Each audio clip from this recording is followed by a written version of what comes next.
Bien, pour continuer dans les beaux livres de la fin d'année, un livre de photos absolument sublime et original pour tous les fans, tous les geeks de Star Wars. C'est-à-dire que le photographe a replacé tous les vaisseaux et les personnages principaux de la série dans des décors de maintenant, enfin qui existent, quoi. Donc là c'est sur Terre. Donc là c'est les soldats dans une décharge. Là c'est les sabres laser dans un champ. Là c'est R2D2 et C3PO dans une casse. Là c'est les soldats de l'armée impériale sur une autoroute. Il y en a une que j'adore, c'est les gardes impériaux rouges qui sont situés, c'est des immeubles qui existent en région parisienne, ça, à Rosny. Et la dernière qui est superbe, c'est... je ne vais pas la retrouver, hein. C'est des personnages, enfin bon. Donc c'est vraiment pour le fan de Star Wars, le spécialiste, mais les photos sont assez belles, elles sont assez bien faites. Et on retrouve tous les personnages de la saga dans des ruines d'un immeuble. Donc c'est assez sympa, quoi. C'est vraiment pour le fan, mais bon. Un beau bouquin pour la fin d'année. L'année dernière, il était sorti L'œil du Tsar rouge, qui racontait l'histoire d'un policier qui était le policier du tsar, du dernier tsar Alexandre II, et qui devient le tsar de Staline. Et il y a le deuxième tome qui vient de sortir, qui s'appelle Le Cercle Rouge. Donc l'originalité de ce truc, de ce roman, c'est non seulement c'est des polars, mais en plus ça se passe c'est un peu historique puisque ça se passe dans la Russie de Staline. Et le deuxième, ce qui est assez marrant, c'est qu'il est réemployé par Staline, alors qu'au départ c'est un policier tsariste, pour une machination afin d'empêcher le plus gros char soviétique d'être utilisé contre les Allemands. Et donc c'est les anciens tsars qui font des tentatives d'assassinat contre l'inventeur du char soviétique. Et donc lui qui est un ancien, donc il va être obligé, lui qui est un ancien policier du tsar, de se rebeller contre ses anciens alliés afin d'aider Staline à lutter contre les Allemands. Donc à la fois c'est un polar, c'est un truc d'espionnage, et en même temps ça se passe, c'est très historique, ça se passe dans les années 30-40, et ça nous relate tous les dessous de l'histoire de l'Union soviétique à l'époque sous Staline.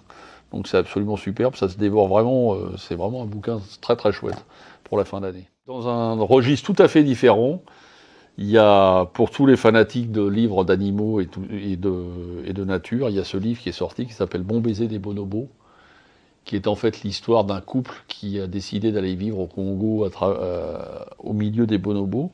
Alors les bonobos, c'est des singes dont les gènes avec les humains sont à 99,8% identiques aux humains. Alors pour ceux qui avaient aimé à l'époque les bouquins le livre de Diane Foster, Ma vie chez les gorilles, ça s'était mal terminé en Ouganda. Là ça se passe au Congo, c'est juste à côté, et c'est toute l'histoire de ce couple qui va recueillir et qui va élever des bonobos.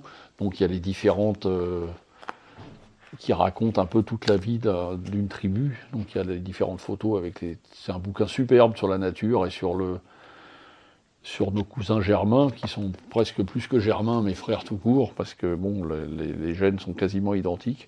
Et c'est un bouquin, c'est un hymne à la nature que je vous recommande énormément, parce que c'est vraiment, et en plus de ça, les bonobos sont en voie d'extinction, comme beaucoup de singes. Donc en plus, vous ferez œuvre utile en lisant ce livre. Le polar français de la fin d'année, c'est un de mes chouchous, Alexis Aubanc. C'est un jeune auteur français. En plus, il était libraire avant, donc ce qui ne gâte rien. Donc d'entrée, il nous est sympathique, hein, parce que quand il fait la même profession que nous, c'est toujours sympa. Il avait fait une trilogie qui s'appelait la trilogie de River Falls, qui racontait l'histoire d'un flic dans une contrée voisine de Seattle, dans une petite bourgade. Il y avait eu 3 tomes qui étaient parus. Et là, c'est une nouvelle trilogie qui commence, et c'est toujours le même personnage, le flic, sauf qu'au lieu d'être à River Falls, dans un petit bled paumé des Appalaches, il fait une enquête, il a été nommé à Seattle. Alors Seattle, c'est une ville qui est pas très connue aux États-Unis, qui est totalement à l'ouest des États-Unis, mais tout en haut, près du Canada. Et c'est une ville somptueuse, superbe, et qui est très très bien retranscrite dans le bouquin.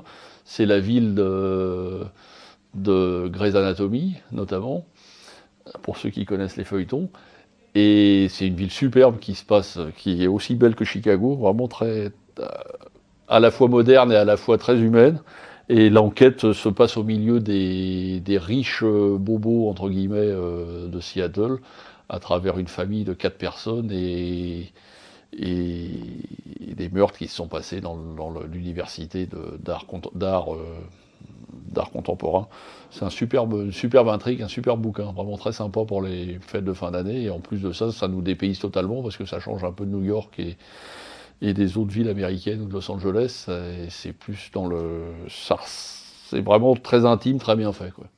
Et enfin, mon dernier grand coup de cœur de l'année, que je viens de découvrir grâce à Agnès, qui aime bien les livres américains, comme dit Gérard, un peu chiant, où il se passe pas grand-chose, sauf que dans celui-là, c'est quand même un road movie noir, où il est très très sombre, très très noir. Ça s'appelle Sur l'autre œil de Jourdain, c'est écrit par Monte Schulz, un illustre inconnu pour moi, sauf que c'est Monte Schulz, c'est le fils de Schulz, le fameux créateur des Peanuts, c'est-à-dire Snoopy. C'est un bouquin qui vaut... Ça ressemble à du Faulkner, ça ressemble à du Steinbeck, Les raisins de la colère. D'ailleurs, ça se passe également pendant la Grande Dépression en 1929.